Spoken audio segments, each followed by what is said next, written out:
Realmente é uma honra poder estar aqui nesse seminário de tão alto nível, com palestrantes tão fantásticos, eu espero não decepcioná-los, né? E agradeço muito esse convite e a oportunidade de falar com vocês sobre essa questão da dívida pública e os seus reflexos socioeconômicos.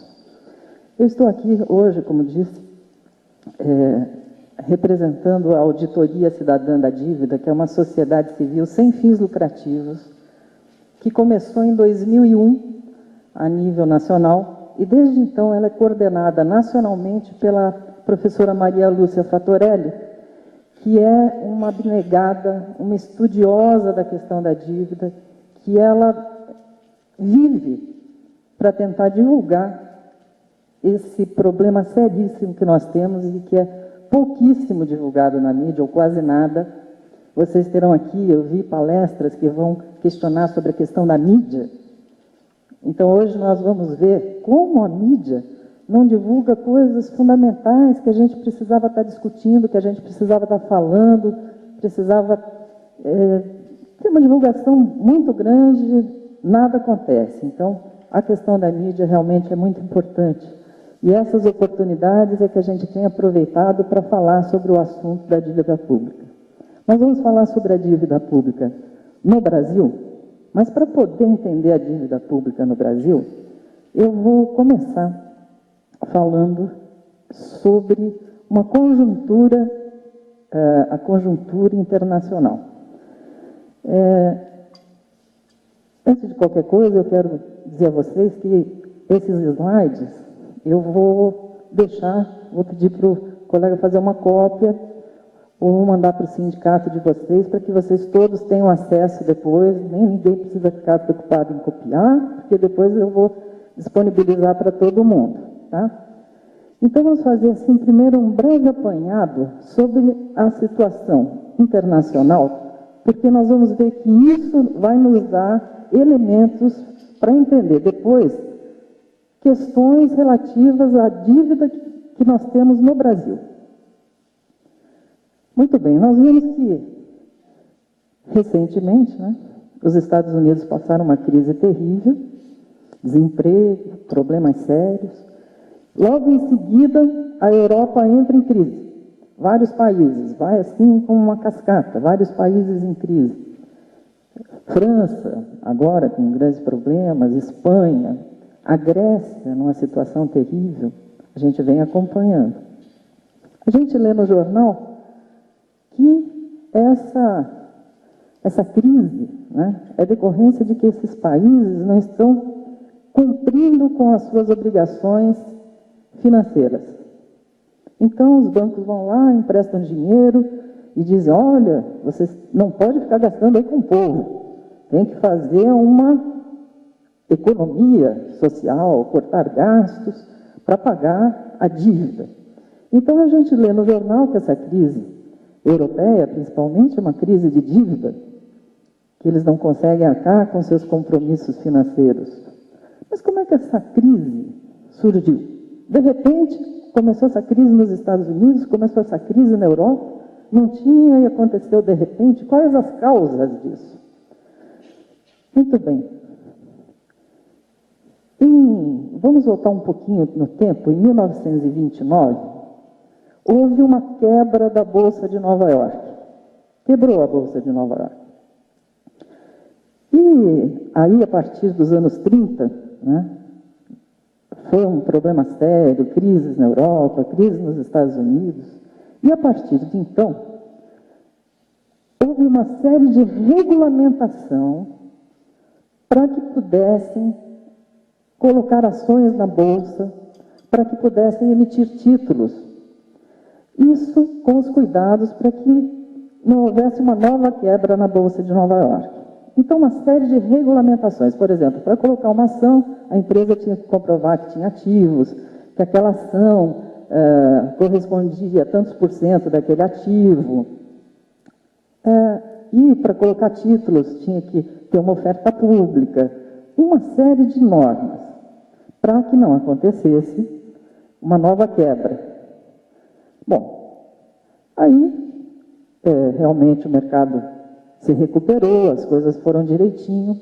Quando chegou lá em 1990, até um pouquinho antes, mas em 1990, é que os bancos internacionais criaram uma nova modalidade que fugia daquelas modalidades de ações e tudo, uma nova modalidade chamada derivativos. Vocês sabem o que significa derivativos? Os derivativos são contratos que são firmados entre duas partes, né, o banco, uma instituição financeira e uma terceira pessoa, que tem como objetivo uma variável futura. É uma aposta no futuro. Por exemplo, eu produzo soja e daqui a 6 meses eu vou colher essa soja. Então eu vou lá no banco, faço um contrato de derivativo dizendo que essa minha soja vai valer X. Se a soja valer dali para mais, eu ganho. Se a soja valer dali para menos, quem vai perder é o banco. Então é um jogo, é uma aposta de futuro. Também isso acontece com variáveis cambiais. O sujeito vai exportar e vai falar, olha, o dólar, na hora que eu for exportar, vai estar valendo tanto. Se for para mais, um perde, se for para menos, outro ganha. Até aí, tudo mais ou menos razoável. O problema é que os bancos internacionais, eles acharam um jeito de fazer um verdadeiro cassino internacional com um instrumento chamado alavancagem. O que é essa alavancagem? É pegar esses contratos futuros e fazer em cima desses contratos futuros vários outros contratos, ou seja, um cassino mesmo. Todo mundo apostando que a soja vai valer X ou Y, que o dólar vai estar X ou Y, sem que tenha o ativo real, sem que tenha a soja, ou sem que se tenha a mercadoria a ser importada. São meros papéis de apostas. Foi isso que os bancos internacionais fizeram. Qual o limite dessas apostas? Quantos se podia fazer? Infinito. Infinito. Quanto quisesse. E puseram no mercado uma enormidade, mas uma enormidade mesmo de papéis. Muito bem. Chegou um momento em que criaram bolhas enormes desses papéis. E no momento em que um segmento ficou mais fraco, essas bolhas começaram a estourar. E foram atingindo outros setores, as bolhas estourando, e os bancos não tinham como cumprir as obrigações relativas a esses derivativos sem lastro. E todo aquele papelório que eles emitiram, são chamados de ativo tóxico, ficaram ali sem que os bancos pudessem cumprir com os seus compromissos com esses ativos. Quais os efeitos disso? Os grandes bancos internacionais, esses que emitiram esses papéis, ficaram com risco de quebra, tanto nos Estados Unidos como na Europa. Então, ficaram com risco de quebrar. Eu vou fazer um parênteses aqui para dizer para vocês que os bancos nacionais, os brasileiros, não entraram nessa do derivativo. Isso foi com os bancos internacionais. Por que os bancos brasileiros não entraram nessa? Porque aqui, os bancos brasileiros são as empresas que mais faturam no planeta. Eles não precisaram se arriscar, né? Isso ficou lá para os bancos internacionais que inventaram essa jogada, mas os bancos brasileiros tiveram um pouquinho, mas pouca coisa, nada que os afetasse. Mas como fazer para salvar esses bancos internacionais? Porque há aí até livro sobre isso que diz Too big to fail, grande demais para quebrar. Alguém do sistema financeiro inventou essa moda, né? E aí os governos tentando achar uma solução para que esses bancos não quebrassem. 2 soluções. Primeiro, criaram os bad banks. Mercado bancário paralelo. O que acontece? Um bad bank pegou uma grande parte desses derivativos sem lastro, desses ativos tóxicos, e trouxe para eles, né, foi repassado a um custo zero ou um custo muito baixinho, repassou para esses bad banks, limpando a contabilidade dos grandes bancos, desses ativos tóxicos. Né? O balanço ficou limpo dos grandes bancos. E Estados Unidos e Europa pegaram suas reservas e se endividaram para salvar esses bancos internacionais privados, que fizeram essa verdadeira folia, esse cassino, essa irresponsabilidade, e para que eles não quebrassem, Estados Unidos e Europa se endividaram para pagar, para dar esse dinheiro para os bancos.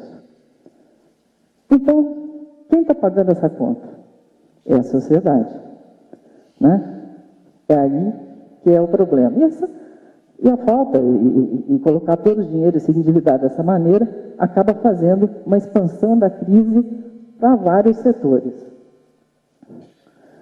Para vocês verem o tamanho do rombo, né? Que não é coisa pequena, é coisa realmente fantástica, né? Porque nós aqui da Auditoria Cidadã só trabalhamos com dados oficiais, dados que são publicados. A gente não põe um dado, um valor que não seja realmente oficial. Esse aqui, por exemplo, tem a indicação da página, onde vocês vão poder depois pesquisar, dos Estados Unidos. Isso foi publicado pelo Departamento de Contabilidade do Governo dos Estados Unidos, que o Fed, que é o Banco Central Americano, injetou nos bancos 16 trilhões de dólares. O PIB americano é 14 trilhões de dólares. Quer dizer, foi mais do que o PIB americano que foi injetado. Olha lá, Citigroup ganhou 2,5 trilhões de dólares. Isso são dados oficiais. Olha, Morgan Stanley, Merrill Lynch, Bank of America. Guardem esse nome aqui, ó. Goldman Sachs, esse banco, Goldman Sachs. 814 bilhões de dólares. É muito dinheiro. Isso nos Estados Unidos. Na Europa, também houve injeção de capital de bilhões e bilhões de dólares, endividando a sociedade. E depois disso é que aconteceu a crise, que a crise estourou na Europa e nos Estados Unidos, depois dessa injeção de capital, por causa do risco de quebra das instituições financeiras. Né? E quem está pagando isso aí são a sociedade americana e a sociedade da Europa. Mas, por que será que os governos aceitam colocar um PIB inteiro americano, injetar tudo isso de dinheiro nos bancos, deram para os bancos tudo isso de dinheiro? Por que será? Vamos ver a próxima transparência. Esse também é um outro trabalho que eu recomendo que vocês procurem na internet, porque é muito interessante. São 3 estudiosos, 3 acadêmicos. O mais famoso deles é o professor Batiston, que juntamente com sua equipe pesquisou 43 mil empresas, as 43 mil maiores empresas do planeta. E foi ver quem eram os donos dessas empresas. E começou a fazer uma ligação. Quem é dono de quem é dono de quem, essa bola aqui. Na internet vocês conseguem ver o estudo completo dele. Muito bacana. Aí ele descobriu que dessas 43 mil maiores empresas do planeta, 40% do controle estava nas mãos de apenas 147. E dessas 147, né, 75% são entidades financeiras. E Pouco mais de 50 dessas, né, do setor financeiro, elas detêm o controle do núcleo, do centro, são as principais. Vamos ver alguns nomes dessas empresas que estão no centro desse estudo do professor Bastiston.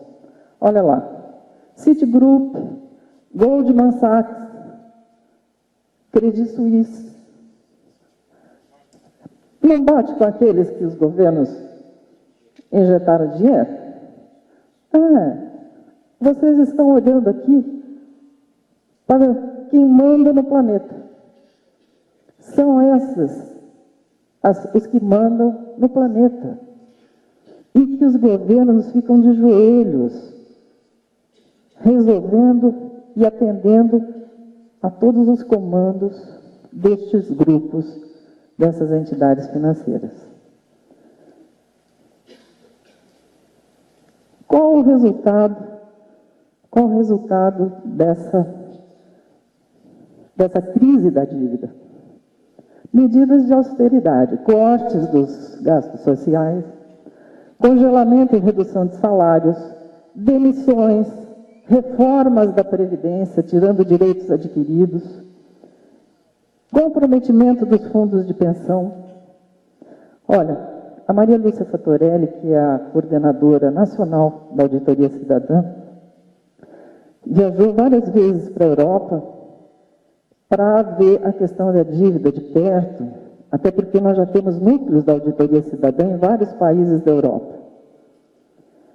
E eu vou só citar o mais significativo, que foi o da Grécia, o que ela viu lá na Grécia. Na Grécia, a quantidade de jovens que estava se suicidando, porque não havia perspectiva de futuro, estava sem trabalho há muito tempo e não tinha perspectiva, mas era tão séria a quantidade de suicídio de jovens que o ministro da Saúde precisou fazer um pronunciamento em cadeia nacional, para verem a gravidade. Lá, o movimento mais forte era o movimento das mulheres, porque o serviço público demitiu quase todas as mulheres. Por quê? Porque além de economizar no pagamento dos salários, elas iam para casa, cuidavam dos filhos, então cortaram o dinheiro das creches e também cortaram o dinheiro da assistência social, porque as mulheres são muito caridosas, vão fazer o serviço de graça.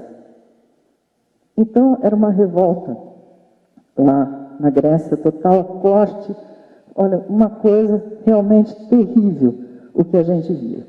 E a reação da classe trabalhadora na Europa está muito forte, né? As pessoas estão se inteirando da questão dos porquês dessa grave crise, né? E realmente se articulando para tentar lutar contra isso. E no Brasil? Como ficamos aqui no Brasil? O governo não admite que a gente tem uma crise da dívida no Brasil. Diz, não, aqui a dívida está sob controle, está tudo certo, nós não temos problemas. E o povo brasileiro fica olhando lá e fala assim, não conseguiu, deve ter sido ruim, qual é o problema? E as pessoas às vezes nem sabem o que significa superávit primário. Superávit primário é o esforço que o Brasil faz, é o que ele separa para pagar a dívida. Né? E tudo é, em primeiro lugar, pagar a dívida. O resto vem depois. Nós temos aqui os juros mais elevados do mundo.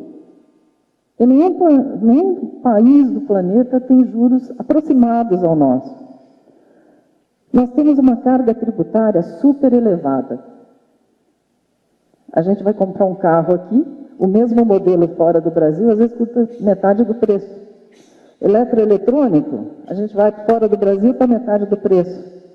A carga tributária é altíssima incidente. Você pega a sua conta de energia elétrica e vê lá quanto é que tem de imposto. Né? São os impostos diretos, os tributos indiretos, a nossa carga tributária é alta. E cadê o retorno disso em termos de serviços? Qual é o retorno? A gente dá o dinheiro e para onde vai o dinheiro? que a gente paga com os nossos tributos, né? A saúde, pior do que ficar doente é ter que ir para o SUS, né? Porque falta tudo, falta leito, falta material, falta equipamento, falta tudo. Educação, para que ela seja de qualidade, você tem que ir para uma particular, né? Se uma rodovia ser boa, para você andar bem, você tem que pagar o pedágio porque ela está privatizada. Quer dizer, para onde vai o dinheiro do poder público? E assim vai, olha, contingenciamento dos gastos sociais, congelamentos do salário do setor público, a gente vê as greves, os professores mal remunerados, prioridade para metas de superávit primário, reformas neoliberais, previdência, privatizações e ausência de controle de capitais. A tudo isso, a gente chama de sistema da dívida. Nós demos o nome desse conjunto de coisas de sistema da dívida. E a gente vê que tem alguma coisa errada quando a gente olha essa tela, que mostra que nós somos a 7ª economia mundial. Nós ocupamos o 7º lugar da economia mundial. Isso é muito significativo. O Brasil não é qualquer país. Nós temos uma dimensão aqui continental, temos muitas riquezas e somos a 7ª economia mundial. Mas somos a 3ª pior em distribuição de renda do mundo. Ocupamos o 85º lugar no ranking de respeito aos direitos humanos do IDH da ONU, que mediu.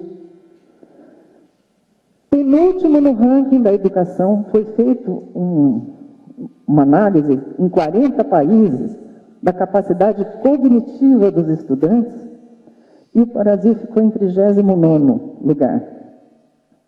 E um crescimento econômico pífio, né? Mesmo com os países do BRIC, lá a gente fica sempre lá atrás. Alguma coisa está errada, não é? Tem alguma coisa errada nisso. E nós vamos mostrar na próxima tela a resposta do que é que está errado. Vejam só, esse é o Orçamento Geral da União, executado em 2012. Foi efetivamente gasto. Fonte do Senado Federal. Nós só montamos no que a gente chama da pizza, né? Mas todos os dados, todos os valores foram tirados dos sites. Metade dessa pizza, aquele amarelão, 753 bilhões foram para pagamentos de juros e amortização da dívida. Olha lá. Quanto é que foi para a saúde? A saúde das pastas sociais foi a que mais recebeu, 4,17%. A educação recebeu 3,34%. Saneamento, nesse país de tantas carências, recebeu 0,04%. Né? E assim por diante. É possível dar certo isso? A Previdência Social, que atende a 80 milhões de brasileiros, ela é alvo, diariamente na mídia, de ataques, porque estão de olho na Previdência, que não é deficitária. E de onde que eles querem tirar mais dinheiro para pagar juros? Só tem dali, ó. Não tem como mais tirar. Para estados e municípios, para todos os municípios brasileiros e para os estados, tem uma fatia de 10%. Então, só tem a Previdência.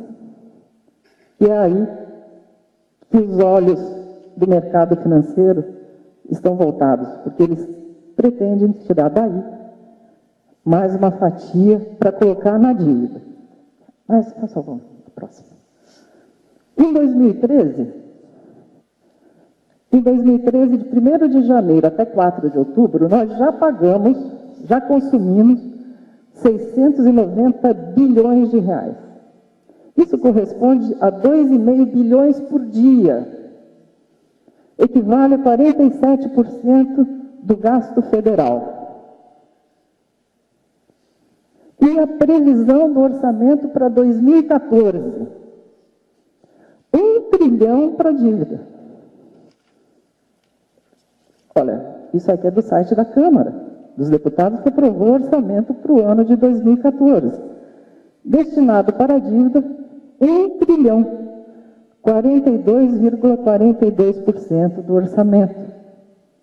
Saúde fica com 3,91%, educação 3,44%, né? Cultura 0,11%, ciência e tecnologia, que é uma mola importantíssima de desenvolvimento para o país, está com 0,37%.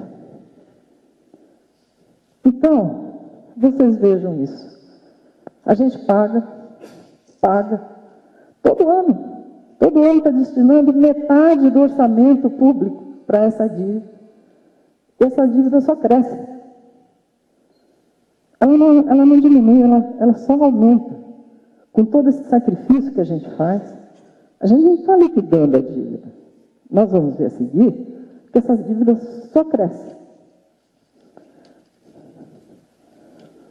Bom, como a gente só trabalha com dados oficiais, nós estamos seguindo o que as publicações estão colocando de dívida externa e dívida interna. Mas, na verdade, a nossa dívida interna hoje, não é mais interna, ela é uma dívida externa, porque está na mão dos banqueiros internacionais. Mas, didaticamente, e porque nós seguimos as fontes oficiais, nós vamos colocar, assim, primeiro dívida externa e depois dívida interna.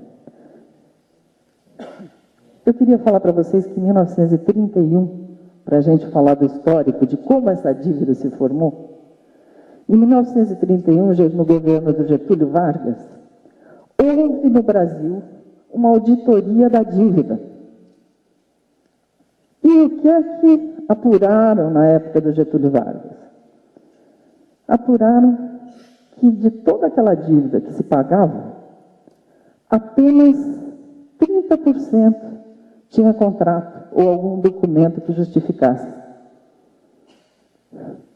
30% da dívida que pagava. Então, só se continuou pagando à época os 30%, e os 70% que não tinham contrato foram eliminados.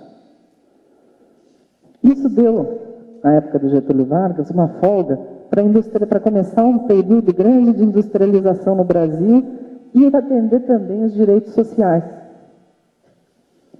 E depois a dívida veio tranquila, o Brasil não tinha tanta dívida. Mesmo no governo do Juscelino, que todo mundo diz que ele endividou o Brasil, também não foi muita dívida, não. A dívida era pequenininha. Ali, nos anos 70, em 1970, a nossa dívida, a dívida externa, era de 5 bilhões de dólares, era pouca.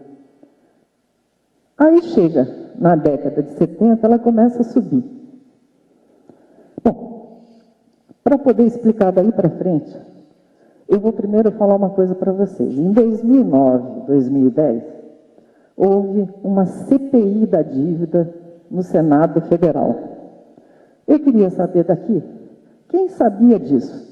Que houve em 2009 e 2010 uma CPI da dívida no Senado Federal. Não sabia. Olha, bacana. Agora, qual de vocês sabiam que houve uma CPI do Carlinhos Cachoeira? Todo mundo, né? Nossa, que veio na televisão todo dia. Agora, os números do Carlinhos Cachoeira com esse aqui nem se comparam. E por que é que não saiu nenhuma linha na imprensa sobre isso? Né? Quer dizer, a mídia está muito dominada por esses setores que a gente falou antes. Né? Mas houve essa CPI. E a Maria Lúcia Fatorelli estava lá na CPI, trabalhando lá com os documentos da CPI. Muitos desses documentos da CPI estão no nosso site, se vocês quiserem acessar os documentos oficiais. E foram pedidos os contratos da dívida dessa década de 70, que vocês veem que começa a subir essa dívida. Sabe quantos por cento de contratos da dívida que eles trouxeram para justificar? 20%. O resto a gente não sabe como é que se formou. Só uma auditoria para dizer como foi que essa dívida, nessa época dos anos 70, começou a subir. Por quê? Não é uma coisa terrível a gente estar pagando uma dívida que a gente não sabe a origem? Muito bem, na década de 80, só voltando um pouquinho, nessa década de 70, havia uma farta liquidez no mercado. Então, os bancos emprestavam dinheiro a juros baixos, variava de 4% a 6% ao ano, os bancos internacionais. E seduziram não só os empresários e os governos brasileiros a emprestar, mas outros países também. Quando chegou na década de 80, eles alteraram radicalmente a taxa de juros e passaram de 4% a 6%, a média 5%, passaram essa taxa de juros para 20%. Isso. Bom, aí foi uma quebradeira geral. Né? O primeiro a quebrar foi o México, que declarou uma moratória, disse que não dava. Tal. Isso atingiu a todos os países.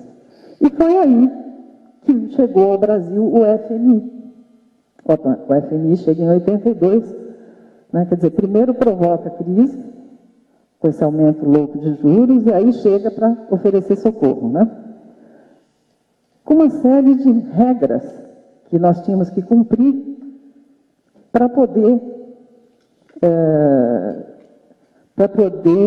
receber dinheiro emprestado e uma ajuda financeira. Dentre essas exigências, uma delas estava pela estatização das dívidas privadas. Isso significa que o Brasil pegou a dívida que estava nas mãos de bancos multinacionais instaladas aqui e estatizou, foi tudo para o Banco Central. Quer dizer, nós começamos a pagar essas dívidas, inclusive dos bancos privados, passaram a ser dívida pública. Aí, mais adiante, na década de 90, vem o Plano Brady. Não sei se vocês ouviram falar, mas foi um americano que criou esse plano, que, dentre outras coisas, trocava esses contratos antigos por uma nova modalidade que seria títulos da dívida. Os antigos contratos seriam trocados por títulos da dívida.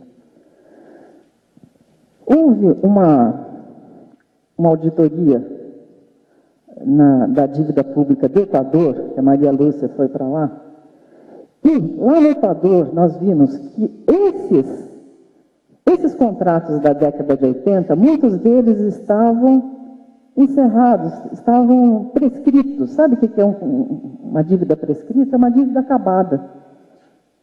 Não tinha mais essa dívida. E lá no Equador, encontraram na auditoria um documento em que o governo abria mão da prescrição. Abria mão da prescrição. Então, isso nós não podemos provar aqui, porque nós ainda não fizemos essa auditoria, mas como os contratos daqui são iguaizinhos aos contratos que estavam lá no Equador, existe uma forte suspeita de que os nossos também estavam prescritos. Não é? Mas todos esses contratos, mesmo esses, que a gente acredita que deve ter havido também no Brasil a renúncia à prescrição, foram transformados nesses títulos da dívida que não foram lançados no Brasil, foram lançados em Luxemburgo. Por que foram lançados lá? Porque vocês lembram que eu falei daquela regulamentação de mercado, que tinha regras para lançamento de títulos e tudo? esses títulos rompiam com todas as regras que existiam. Então, precisaram lançar lá em Luxemburgo. Foi feita uma mera permuta dos contratos existentes com esses títulos, né, que a gente suspeita até que muita coisa lá dentro estava prescrita. E esse plano Brady, ele previa uma série de obrigações acessórias, como, por exemplo, privatizações, né? Quando foi feito o plano Brady, era o presidente do Brasil, o Itamar Franco, e o ministro da Fazenda era o Fernando Henrique Cardoso. Quando o Fernando Henrique Cardoso virou presidente do Brasil,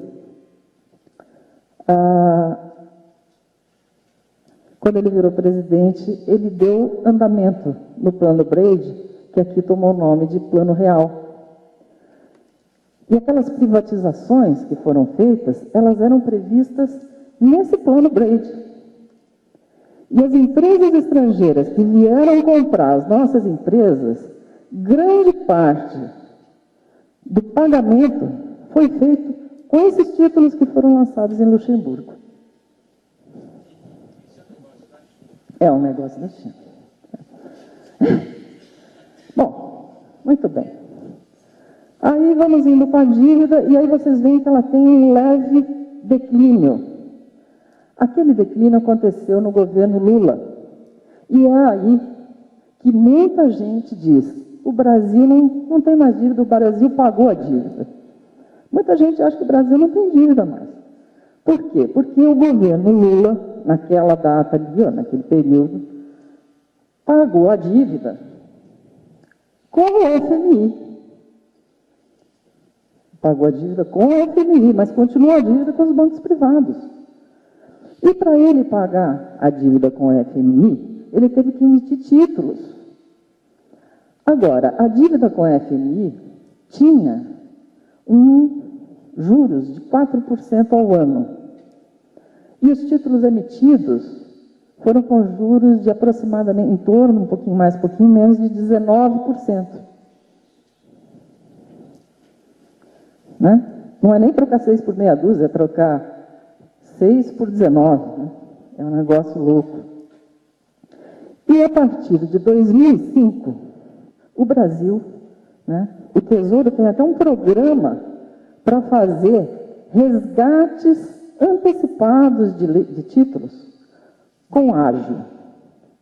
Olha, eu vou dizer um negócio para vocês. Se você tem uma dívida, né, você tem uma dívida, aí você tem que pagar essa dívida daqui a um ano. Aí você chega para o cara que você é o credor e diz assim: vem cá, eu estou querendo te pagar, isso não vai esperar um ano, eu vou te pagar hoje. O que você pede para ele? Você pede um desconto, né? Um deságio. O Brasil, quando tem um programa para pagar antecipado, com ágio. Uma das operações, o ágio foi de 70%. O ágio foi de 70%. Quem é o credor do outro lado? A gente não sabe, porque é o sigilo. O dinheiro é público, mas o credor é sigilo. É uma das coisas que a gente tem que exigir para saber. Quem é que está com os nossos títulos na mão? Não pode ser sigiloso, não pode ter uma venda secreta e sigilosa desse jeito. E até hoje isso vem acontecendo. A gente não consegue entender. O Brasil tem um programa no Tesouro que oferece uma recompra dos títulos antecipadamente com ágio. E na CPI nós perguntamos: por que isso está acontecendo? Mas por que você chama e paga isso com mais com ágio? Por que está acontecendo? A resposta foi a seguinte: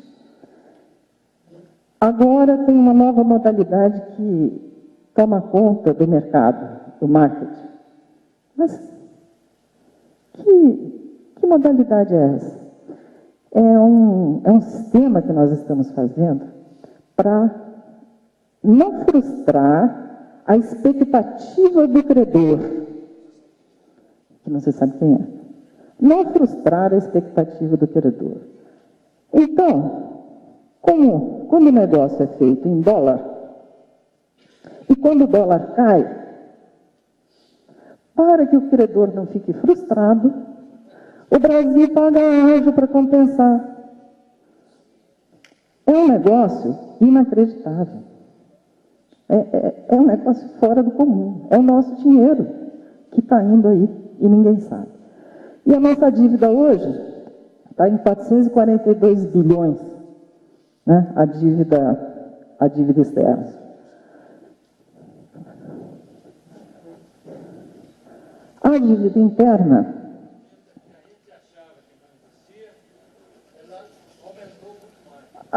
o gráfico mostra, né? Não tem nenhuma... A única coisa descendente é aquele períodozinho do Lula com a FMI, mas depois ela sobe verticalmente, né? Olha a nossa dívida interna, olha o gráfico da dívida interna, que teve uma subida a partir do Plano Real enlouquecida. Por que isso?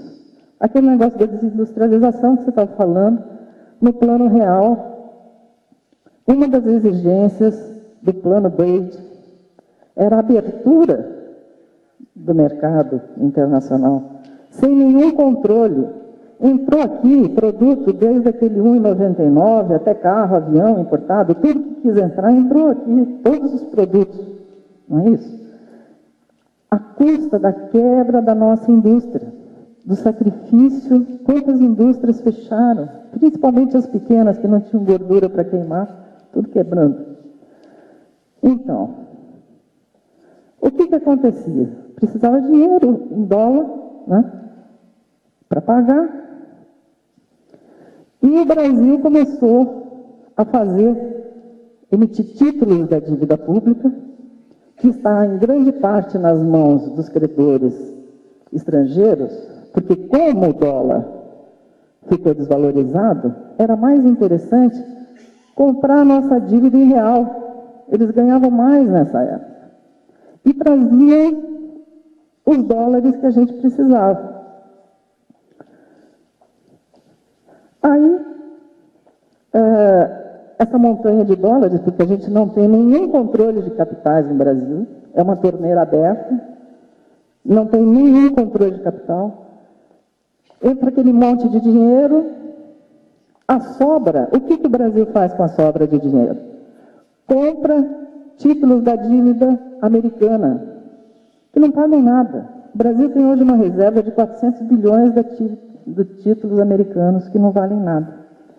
Isso é o mesmo que vocês, trabalhadores, chegam no final do mês, pegam todo o seu salário, né, aplica tudo na poupança e compra todas as suas necessidades no cheque especial. É isso que o Brasil está fazendo, né? É um negócio absurdo. E a nossa dívida interna chega hoje a quase 3 trilhões de reais. Esse é o nosso... Né? Quer dizer, a gente paga metade do orçamento para a dívida. Vem uma dívida que só tem uma curva ascendente. Né? E uma dívida que nós vimos que não trouxe para nós nenhum benefício, porque a gente não é contra a dívida. As dívidas às vezes são importantes, o empréstimo às vezes é importante, mas o empréstimo, a dívida, o que a gente entende como dívida, empréstimo? Aí eu precisar comprar alguma coisa, vou no banco, falo, olha, eu preciso de um dinheiro, você me empresta aqui, eu te pago em tantos meses com juro de tanto.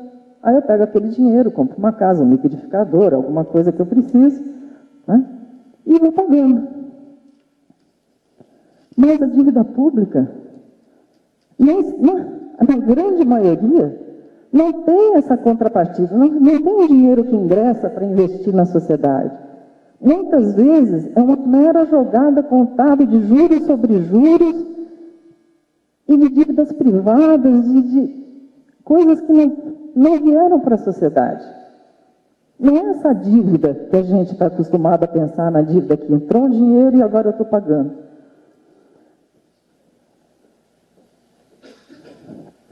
Mais uma tabelinha para vocês verem como o sistema financeiro é agraciado com 1000 benesses. Lembra que a Selic caiu e foi muito comemorada? A taxa Selic caiu, nós não vamos pagar tantos juros e tudo mais, né? Infelizmente, a taxa Selic caiu. Uma luta para baixar 0,25 da taxa Selic. Bom, no dia 19 de abril, a dívida pública vinha sendo toda atrelada à Selic, que tinha valores altíssimos. Aí, quando ela caiu no dia 19 de abril, ela foi reduzida para 9%, mas na mesma data foram colocados para os dealers os títulos desatrelados da Selic a 10,78%. Quer dizer, quando a Selic cai, eles desatrelam da Selic e oferecem por um valor maior. Em dezembro, a Selic, que estava a 7,25%, venderam títulos a 11,72%. Olha lá quem eram os dealers. Vários bancos brasileiros, né? E aí a gente encontra Citigroup, lembra? Naquela nossa tabela. Deutsche Bank. Né?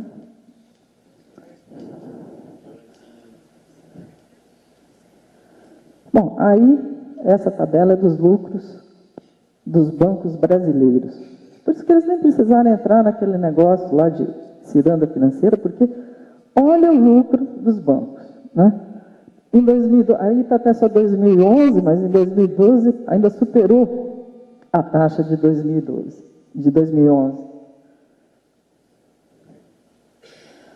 Bom, a gente vê que metade do orçamento, ano após ano, nós vimos aí 2012, 2013, 2014, a previsão, metade do orçamento praticamente vai para o sistema da dívida. Sobra pouquinho para distribuir por todas as outras áreas. E os investimentos? Como é que a gente faz? O Brasil já não tem, está naquele ranking lá, em 158 posições. Como é que faz para investimento, para crescer? Aí tem que vir pedir socorro para as empresas estrangeiras virem para o Brasil para investir no Brasil, porque o Brasil mesmo está entregando tudo e não tem como investir no Brasil.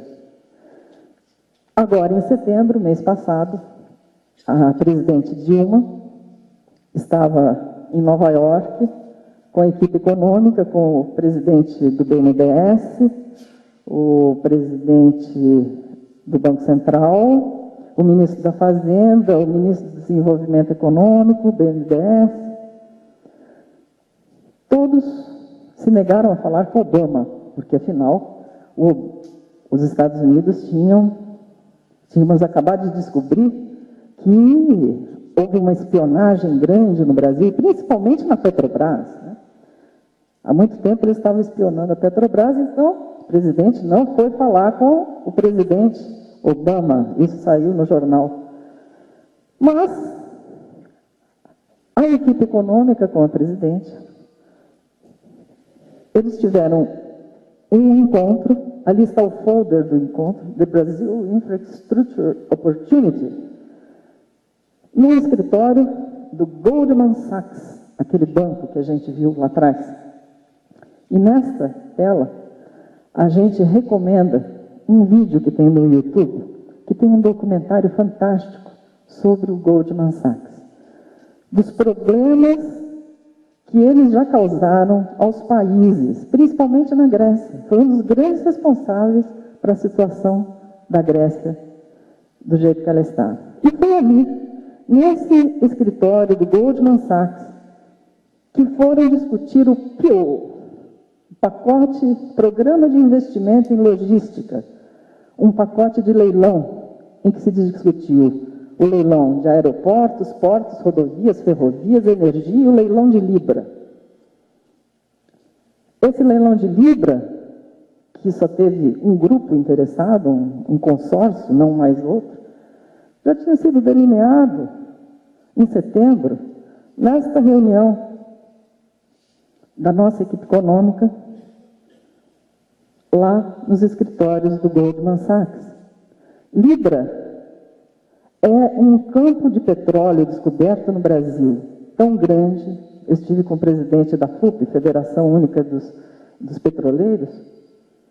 Ele estava explicando que o campo de Libra é tão grande de petróleo que ele, sozinho, é maior do que a Petrobras toda. É uma outra Petrobras maior. E que não há nenhum interesse em explorar isso com rapidez, porque o preço cairia da gasolina no mercado, do petróleo no mercado. Então não havia necessidade de entregar o Libra. E vocês imaginem que aqui está a nossa soberania. Imagina se o Brasil fosse invadido, se houvesse um problema. Como é que fica o Brasil? Com aeroportos, portos, rodovias, ferrovias, energia e o petróleo nas mãos de empresas estrangeiras. E as comunicações.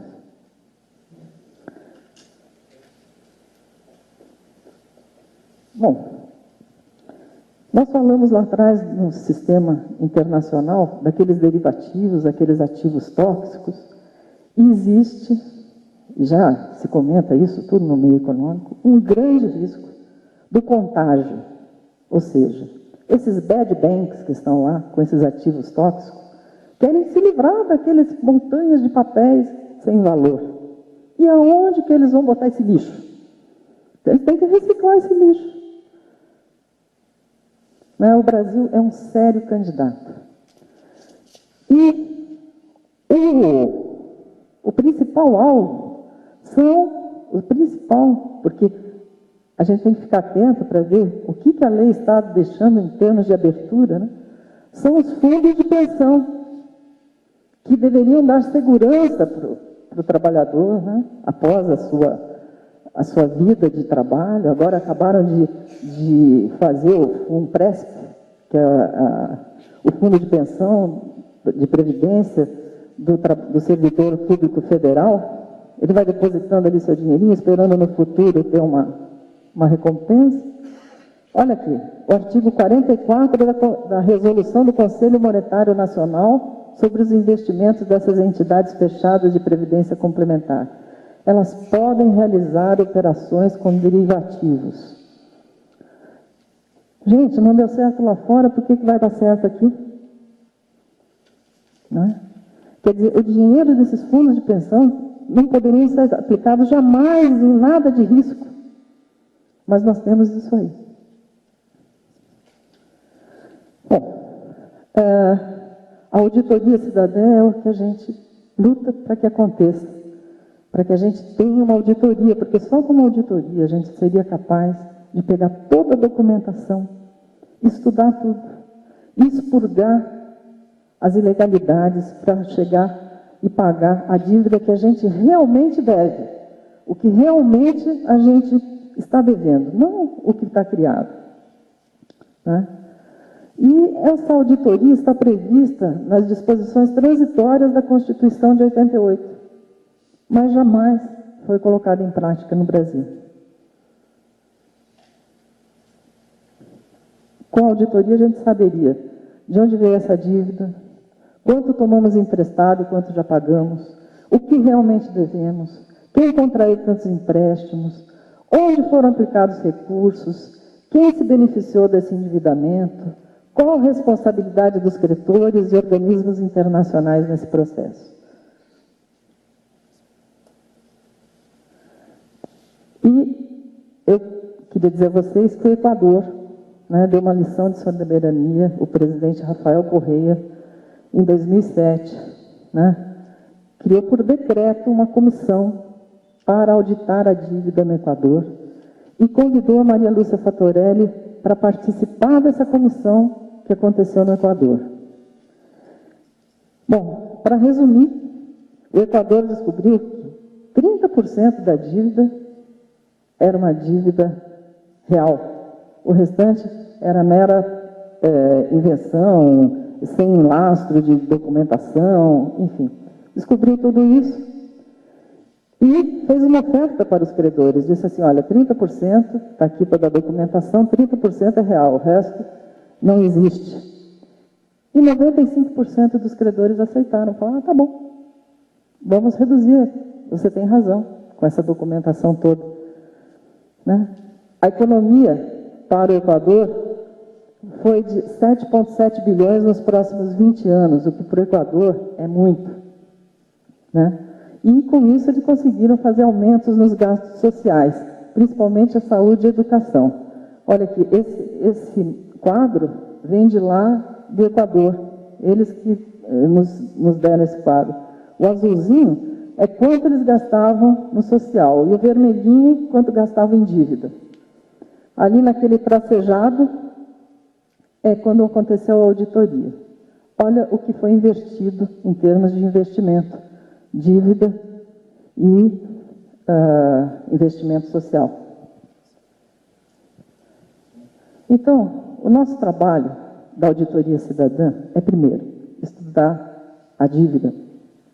Nós aqui do Núcleo São Paulo, eu sou coordenadora aqui do Núcleo São Paulo, nós fazemos, além do estudo da dívida da União, a gente faz a dívida dos estados e a dívida paulistana, que, aliás, ontem teve uma votação no Congresso para tentar reduzir a dívida de São Paulo, né, que é completamente absurda. É outro caso de polícia, né, que aí precisava um outro dia especial para falarmos sobre isso, mas nós estamos trabalhando na questão da dívida paulistana. E a nossa missão é, em primeiro lugar, divulgar, porque as pessoas desconhecem a situação da dívida pública brasileira. As pessoas precisam conhecer, debater e levar isso adiante. Né?